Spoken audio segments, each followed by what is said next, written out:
Hello, my name is Pete Harrison, and I work with Medair in the Democratic Republic of the Congo as a Communications and Programme Funding Officer. This is me. As part of my work, I collect stories from the people and places that we serve. Today, I'd like to take you along to Mahya, a remote village where we support the health facility to serve people in crisis. I joined the field team at our base in Kashaberry for what would be a 4-day round trip to Mahya.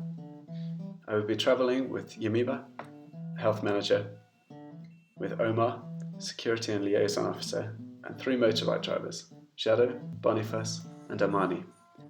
We set off towards Rabaya, a mining town which would be our stop for the night. We made steady progress despite some rain and arrived at our guest house on time.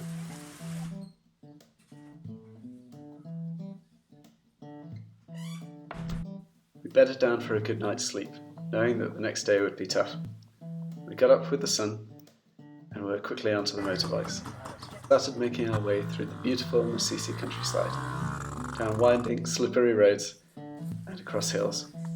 In the rougher sections, the passengers hiked, while the motorbike drivers found a way to navigate the steep inclines and sections that were particularly muddy. There were regular stops for repairs in several areas where we had to get off and push. But we made it. We were the first motorcycles to do so in living memory, and we were given a rapturous welcome. We were led to the health facility, where a huge dance party unfolded. I took part, but I'm afraid there's no footage of that. There were speeches, and we were presented with a goat and 2 chickens before being given a tour of Mahya. Afterwards, we returned to where we were staying to enjoy a great meal of goat, fufu, and rice before settling into bed. After midnight, we were woken to the sound of voices. I'd like you to listen carefully here.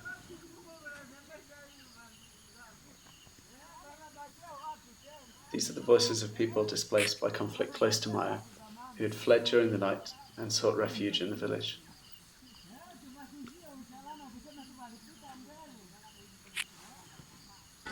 In the morning, a crowd of people saw somebody running and started running too, despite there being nothing to run away from, still panicked from the events the night before.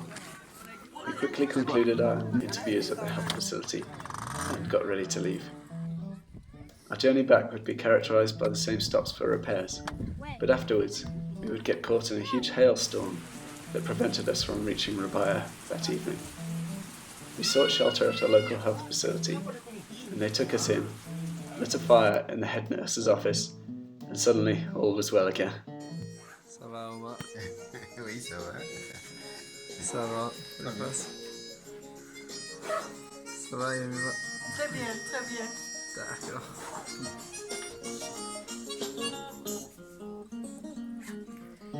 The following morning, we thanked the head nurse, packed ourselves, our wet belongings, and a chicken that we'd been given in Mahya, and made it back to Kashaberry after more than 20 hours travelling on the back of motos. Happy? Yeah, I'm happy. Going over my sodden notes, I can reflect on this valuable time with my courageous colleagues, who have the heart, knowledge, and persistence to reach some of the most isolated and vulnerable people in the world.